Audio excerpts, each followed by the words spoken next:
بسم اللہ الرحمن الرحیم۔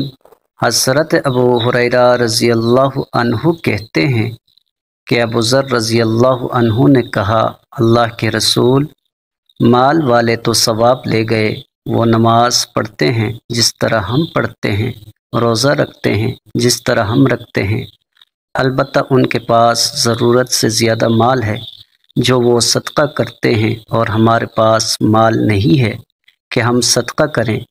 رسول اللہ صلی اللہ علیہ وسلم نے فرمایا، ابو ذر، کیا میں تمہیں ایسے کلمات نہ سکھاؤں جنہیں ادا کر کے تم ان لوگوں کے برابر پہنچ سکتے ہو جو تم پر ثواب میں بازی لے گئے ہیں، اور جو ثواب میں تمہارے پیچھے ہیں تمہارے برابر نہیں ہو سکتے سوائے اس شخص کے جو تمہارے جیسا عمل کرے۔ انہوں نے کہا، ضرور اے اللہ کے رسول۔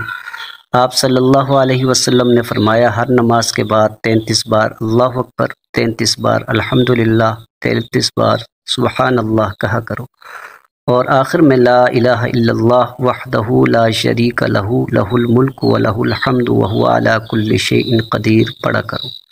جو ایسا کرے گا اس کے تمام گناہ بخش دیے جائیں گے، اگرچہ وہ سمندر کے جھاگ کے برابر ہو۔